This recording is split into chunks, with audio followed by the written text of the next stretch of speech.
उनको नौकरियां देने का काम करें, उनकी बात को सुने।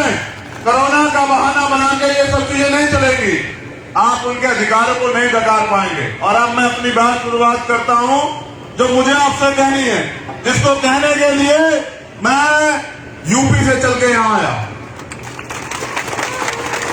करुणा के सागर तथागत गौतम बुद्ध, संत शिरोमणि सतगुरु रविदास जी महाराज, भगवान वाल्मीकि महाराज, गुरु नानक देव, संत कबीर, परिवर्तन के नायक राष्ट्रपिता ज्योतिबा फूले, मां फातिमा शेख, मां सावित्रीबाई फूले, आरक्षण के जनक छत्रपति साहू जी महाराज और वीर परमवीर योद्धा जिनका आज परिनिर्वाण दिवस है छत्रपति शिवाजी महाराज, नारायण गुरु, पेरियर रामा नायकर स्वामी, पेरियर लल्लई यादव, बाबू जगदेव प्रसाद कुशवाहा, जननायक कपूरी ठाकुर, मान्यवर दीना भाला वाल्मीकि साहब, परम पूजनीय विश्व रत्न बाबा साहब डॉक्टर भीमराव अंबेडकर,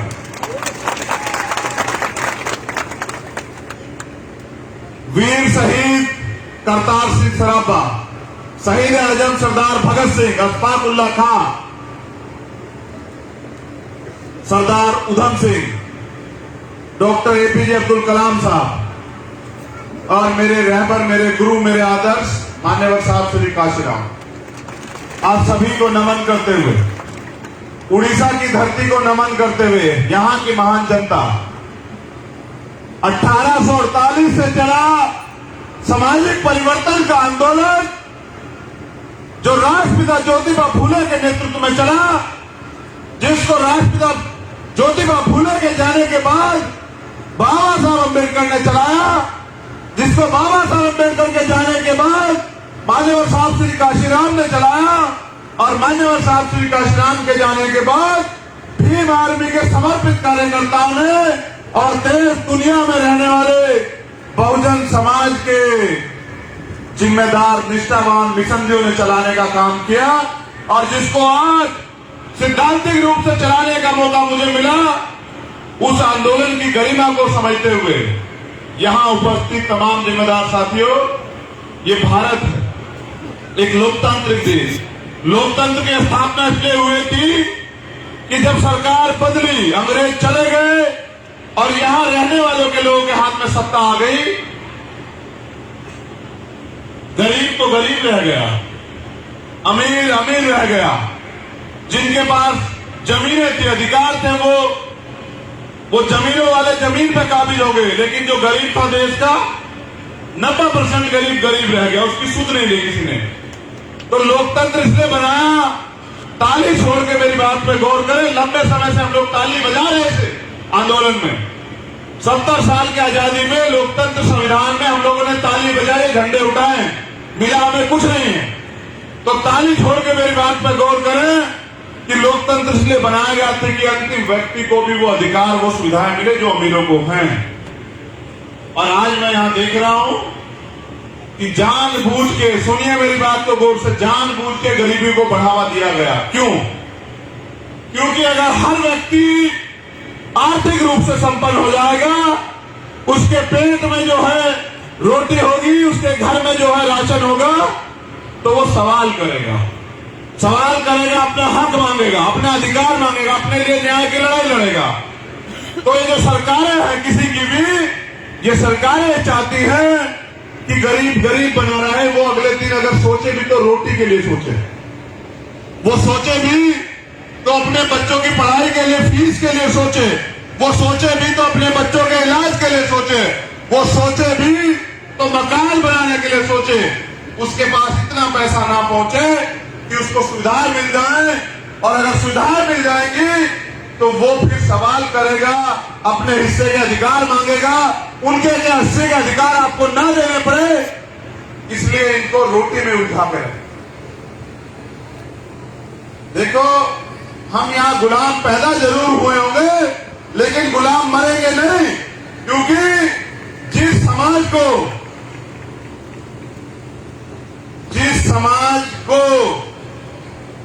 गुलामी की आदत पड़ जाती है, जिस समाज को मुफ्त में खाने की आदत पड़ जाती है, जैसे सरकार देती है ना 2 रुपए किलो चावल, 1 रुपए किलो चावल, 4 रुपए किलो चावल, जिस समाज को मुफ्त में खाने की आदत पड़ जाती है वो समाज कभी क्रांति नहीं कर सकता।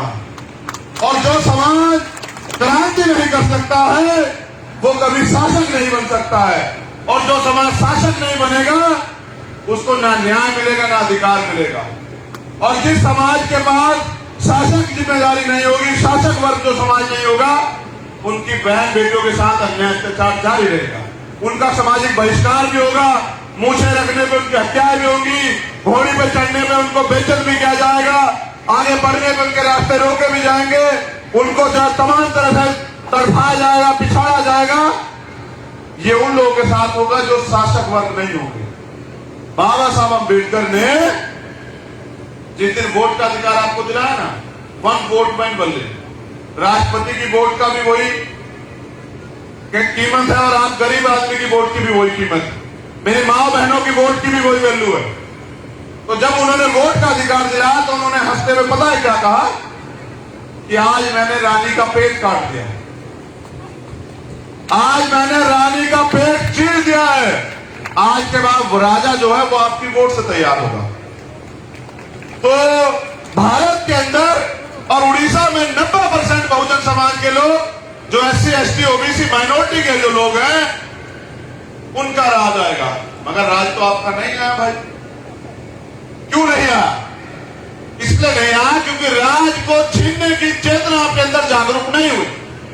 राज होता क्या?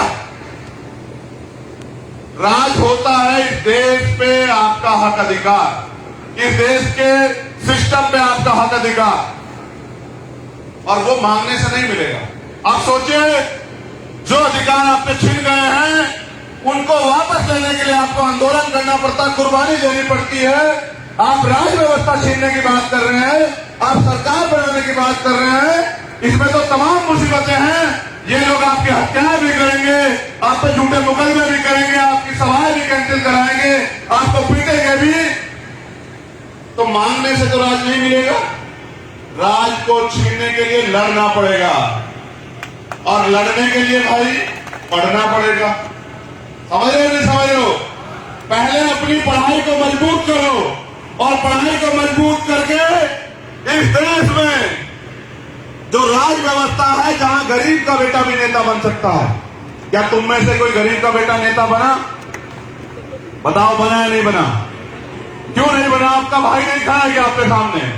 ये भी तो आपकी तरह गरीब का बेटा है।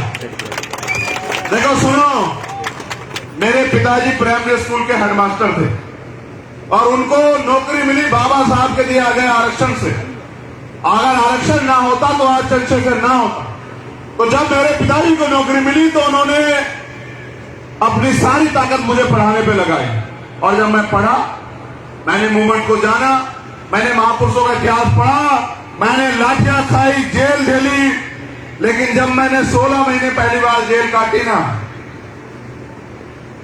मैं हर एक रात ये जाग के जो है ना सोचा करता था कि मुझे कभी मौका मिलेगा तो मैं ये गुलामी अपने लोग की काट, जड़ से काट दूं मैं गुलामी, जो गुलामी हमारे लोगों पे थोपी गई है, जिस गुलामी की वजह से हमारे लोग आज भी रोटी के मोहताज।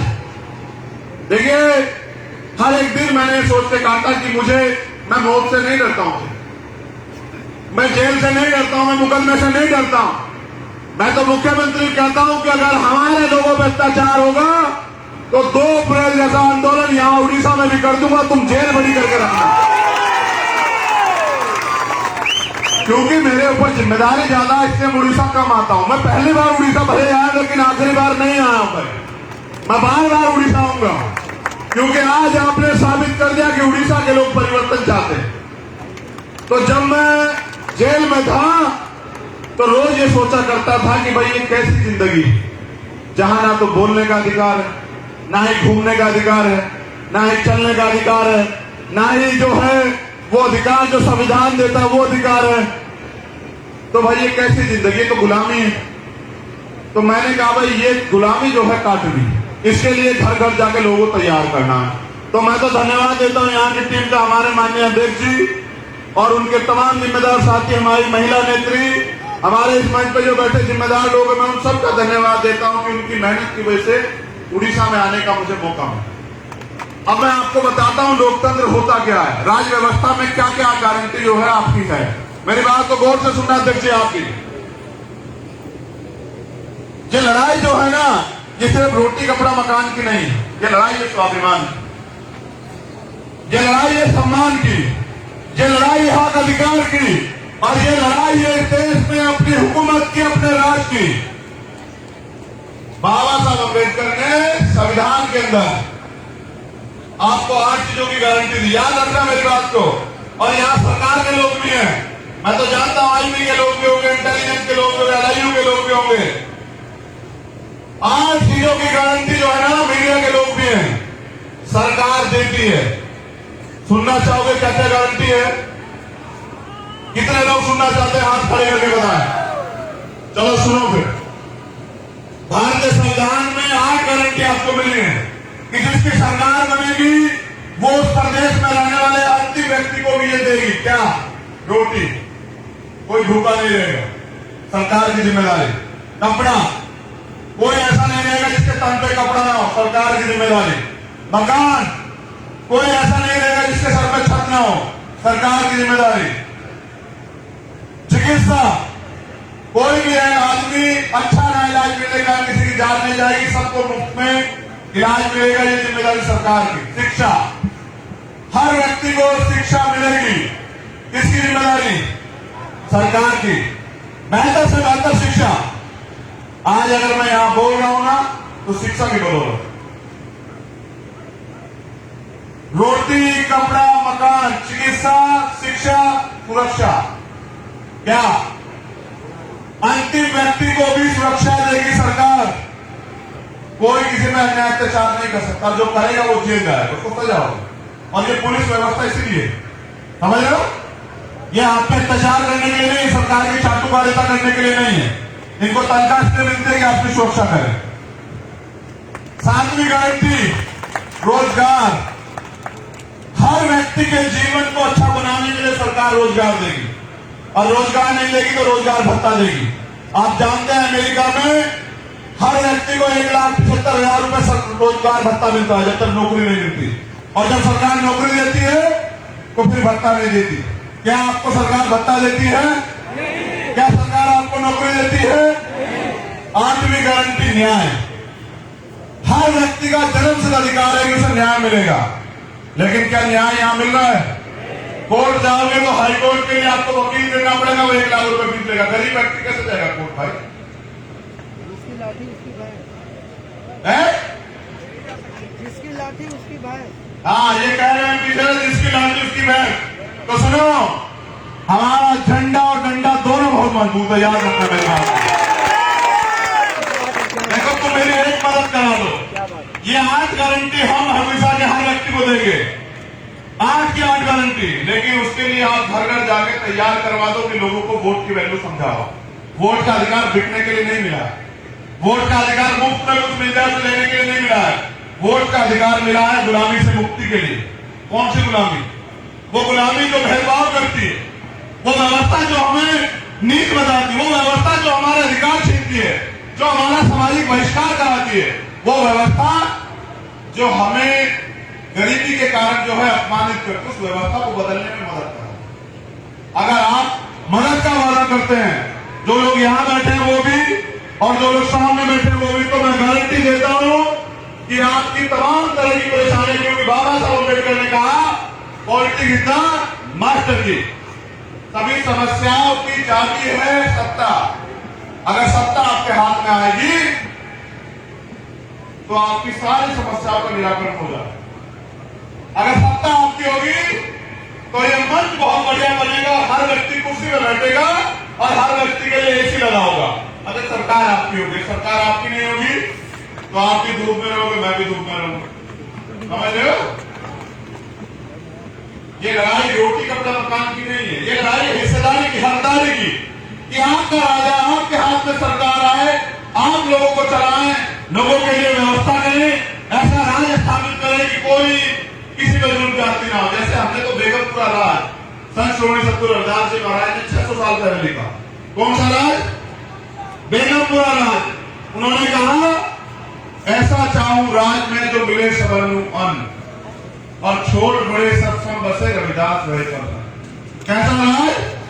जहां सभी को तमाम तरह की सुविधाएं हो, जो मैंने गारंटियां दी है वो गारंटियां हो सबके पास, सबको रोजगार मिले, सबको न्याय मिले, कोई भेदभाव ना हो, किसी में डर का माहौल ना हो, ना चोरी का ना हत्या, कोई डर ना हो, सब प्रेम भाईचारे से रहे।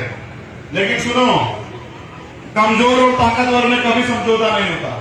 जो लोग ताकतवर है वो कभी आपको इंसान नहीं मानेंगे, और आप अपने अगर आपको इंसान बना के रखना चाहते हैं तो इनसे सत्ता छीन लो, अपनी हिस्से की सत्ता जो है इनसे छीन लो, और छीन के जो है अपने गरीब लोगों के कदमों में डाल दो। ये सत्ता हर एक जाति नहीं ले सकती, इसलिए आपको चाहिए बहुजन समाज बनाना, आपको चाहिए दलित समाज की सभी जातियों को जोड़ना। क्या दलित समाज की जातियों में आपस में झगड़ा है? लेकिन मुझे लोग आपस में एकजुट नहीं है, तो जो भीम आर्मी के लोग हैं, जो आजाद समाज पार्टी से प्यार करते हैं, जो अपने गुरु महापुरुषों से प्यार करते हैं, क्या बाबा साहब अम्बेडकर ने हमें कहा कि भेदभाव करें? नहीं कहा ना। तो आप लोग क्यों भेदभाव करते हो? कल आज से ही अपने भाईचारे को मजबूत करो, समझ लो। शेड्यूल कास्ट के लोग, दलित जाति के लोग आपसी भाईचारा मजबूत करें। जितनी भी जाति बात छोड़ना पड़ेगा। अगर आप रोटी रोजी से कमाना चाहते हैं तो मैं आपसे कहूंगा कि आप कुछ और काम देख लें। अगर आप यहाँ से उन नेताओं की तरह जिन्होंने पहले अच्छे अच्छे भाषण देकर लोगों को लूटने का काम किया, ऐसे नेता बनना चाहते हैं तो मैं हाथ जोड़ के निवेदन करूंगा कि आप भीम आर्मी को छोड़ दें। क्योंकि यहाँ जो है ये लड़ाई जो सम्मान सम्मान की भाईचारे की है, और उन लोगों के लिए है जिनको आज भी अधिकार नहीं मिले हैं। आपको जिम्मेदारी दी गई है कि आप उनके अधिकारों की लड़ाई लड़ें। आप ऐसा कोई काम ना करें जिससे कि मैं भी बदनाम हो जाए, समझे? ऐसा कोई काम न करें जिससे कि लोगों का विश्वास मेरे प्रति भी कमजोर हो, क्योंकि मैं आपका ना बिकने वाला भाई हूं, मैं आपका नेता नहीं हूं।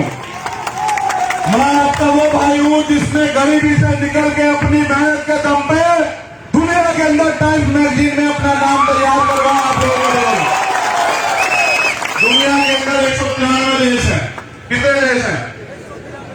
और भारत पूरी दुनिया से 100 लोग, और भारत की आबादी 136.64 करोड़, यानी कि 137 करोड़। उनमें से सिर्फ आपका खून, आपका अपना व्यक्ति, इसको दुनिया ने माना कि ये व्यक्ति जो है भविष्य को साकार कर रहा, आने वाले कल का सबसे बड़ा नेता बनेगा। लेकिन क्योंकि जाति व्यवस्था यहाँ है, उन लोगों को बहुत तकलीफ हुई, उनको तकलीफ हुई मेरी बात करते हुए, तो वो तो पता नहीं क्या क्या दिखाते, मैं उनकी परवाह नहीं करता।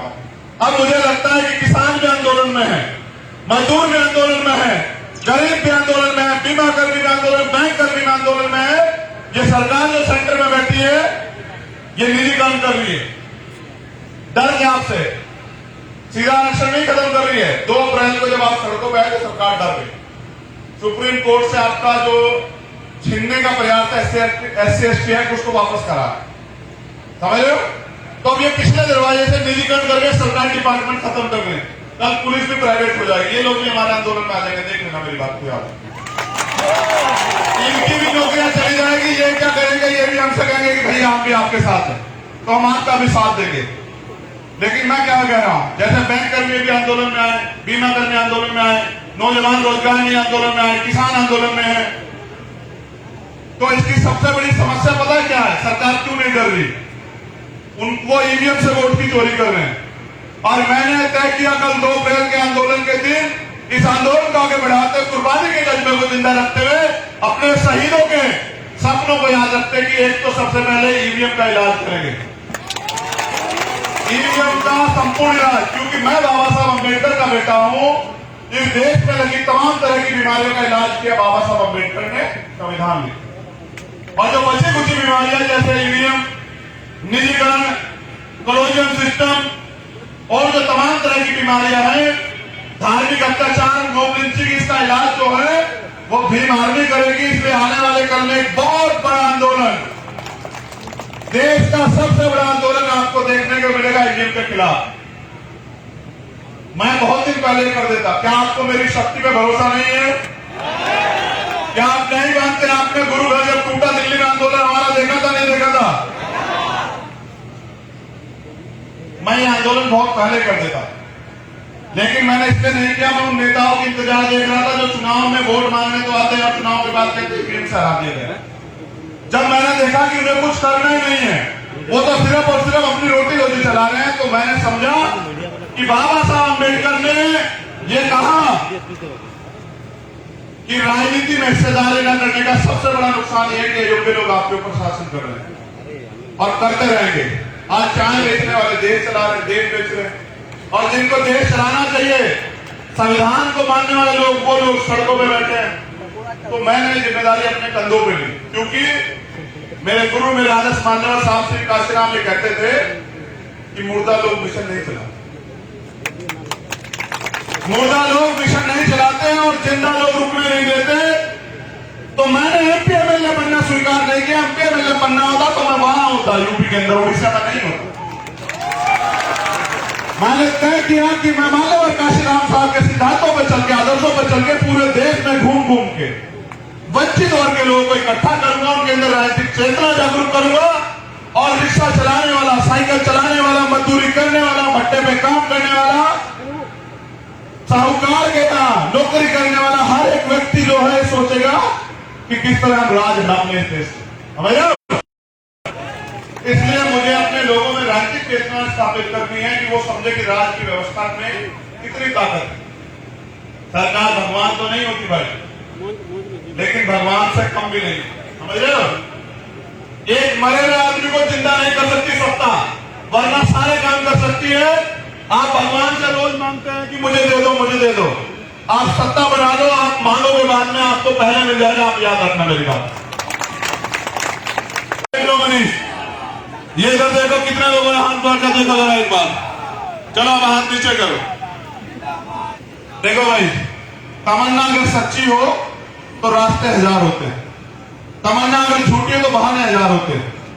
तुम सच्ची तमन्ना करके जितने लोग बैठे हो, अगर इतने लोग काम पे निकल जाओगे तो मैं गारंटी देता हूं बेटा आधे लोग भी, तो यहाँ पे 90% जो है आबादी वो बहुजन समाज की है, SC ST OBC माइनॉरिटी की है। और अगर आप उनको जाके वोट की वैल्यू समझा दोगे, सत्ता की कीमत समझा दोगे, तो मैं गारंटी से कहता हूं कि राज यहाँ आपका आ जाएगा। और जब आपका राज आएगा ना, तब यहाँ गरीब असली आजादी देखेंगे, समझ रहे हो? तो तुम्हें इस गुलामी की जिंदगी से बुरा नहीं लगता? तुम्हें नहीं लगता कि गुलामी की जिंदगी खत्म होनी चाहिए? बताओ कितने लोगों को लगता है कि गुलामी खत्म होनी चाहिए? तो गुलामी मांगने से खत्म तो नहीं होगी। मांगने से क्या मिलता है? मांगने वाला क्या होता है? तो तुम लोग भिखारी हो गए, तो फिर मांगने वाला क्यों बने हो? देने वाला क्यों नहीं बनना चाहते? देने वाला बनने के लिए देने वाली सोच भी चाहिए। तो आपसी भाईचारा स्थापित करो।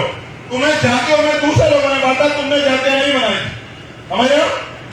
इंसान की जाति नहीं होती। अगर जाति होती तो मैं पूरी ईमानदार से कह रहा हूं कि आप किसी भी व्यक्ति को जो पैदा हो जाए बच्चा, किसी भी दूसरे व्यक्ति के घर में, वो किसी भी जाति धर्म का, उसको रखवा दो, और वहां वो पले बड़े क्या आप बता दो किस जाति का? नहीं बता सकते ना। तो जातियां इंसानों में नहीं होती, जातियां तो होती है जानवरों में, जिनको पहचानना पड़ता है। यहाँ तो हम एक जैसे लोग हैं। ये जातियां इसलिए बनाई क्योंकि जातियों की वजह से कुछ लोगों को फायदा है, और कुछ लोगों को ये फायदा है कि वे कहते हैं कि आपको जाति की वजह से नीच है। हम ना तो जाति की वजह से नीच है, ना काम की वजह से नीच है। हम काम कमा के खाते हैं, मेहनती लोग हैं हम, जो है चोर लुटेरे घुसपैठे नहीं, समझ रहे हो? तो अब ये बताओ, अपना राज लाओगे नहीं लाओगे? बताओ, दोनों हाथ उठा के बताओ। खड़े हो जाओ तुम लोग, खड़े हो जाओ, कोई नहीं बैठेगा यहाँ, सब खड़े हो जाओ। दोनों हाथ उठा के बताओ, अपना राज लाओगे नहीं लाओगे? बताओ, इस गुलामी को काटोगे नहीं काटोगे? बताओ, गरीबों का राज आएगा नहीं आएगा? बताओ, ये देश जो है बाबा साहब अम्बेडकर का सपना पूरा करेगा नहीं करेगा? बताओ, उड़ीसा में खुशहाली आएगी या नहीं आएगी? बहुत बहुत आभार यहाँ आने के लिए, मुझे सुनने के लिए, प्यार देने के लिए, विश्वास दिखाने के लिए। बस मैं आपसे वादा करता हूँ पूरी ईमानदारी से कि मैं अपने लहू का आखिरी कतरा कतरा आपके पैरों में चरणों में निछावर कर दूंगा, लेकिन आपको झुकने नहीं दूंगा, याद रखना। मैं आपका स्वाभिमान दिखने नहीं दूंगा। मैं आपका वो खून हूं जो बिकाऊ नहीं है, वो नोट नहीं बना जो आपके भाई को खरीदने बस आपके साथ की जरूरत। जय भीम, जय भीम, जय भारत, जय संविधान, जय विज्ञान, जय लोकतंत्र और उड़ीसा की जनता की जय, गरीबों की जय, नौजवानों की जय, महिलाओं की जय, बच्चों की जय, हमारे सम्मानित बुजुर्गों की जय, आप सभी का मंगल। तथागत के अनुकंपा आप सब लोगों पे बनी रहे, आप दीर्घायु हो, सुख रहे और आपका परिवार तरक्की करे। बस आखिरी बात, बहुत जरूरी बात, ये जो महिलाएं हैं ना, ये हमारा सम्मान है। महिलाओं की इज्जत करना सीखो, इनसे पैदा होते इनका सम्मान करना सीखो, माताओं बहनों का सम्मान करना सीखो, बड़ों का सम्मान करना सीखो। ये हमारा गौरव। आप सब लोग जो हैं, मेरी हाथ जोड़ के विनती है कि सारे लोग नीचे उतर जाओ, समय बहुत कम है, जल्दी उतर जाओ। बस महिलाएं मंच पे रहें और सब लोग उतर जाओ, जल्दी फटाफट उतर जाओ, जल्दी उतर जाओ, कोई ना आए, 1 मिनट के अंदर सब लोग नीचे उतर जाओ और सारी महिला स्टेज पे आ जाओ, फटाफट आ जाओ, जल्दी आओ, आ जाओ, समय बहुत कम है, जल्दी आ जाओ। सुनो नौजवान साथी, बहन किसी भी जाति की हो, अगर उस पर अन्याय अत्याचार है तो खुलेआम होकर उसकी लड़ाई लड़ो। ये मत देखो सामने कौन है, बहन किसी भी जाति की हो, उसके स्वाभिमान की रक्षा के लिए लड़ो, चाहे तुम्हारे प्राणों की बाजी की लग जाए, लड़ो। समझौता मत करो बहनों के सम्मान से, किसी धर्म की हो, कोई फर्क नहीं पड़ता।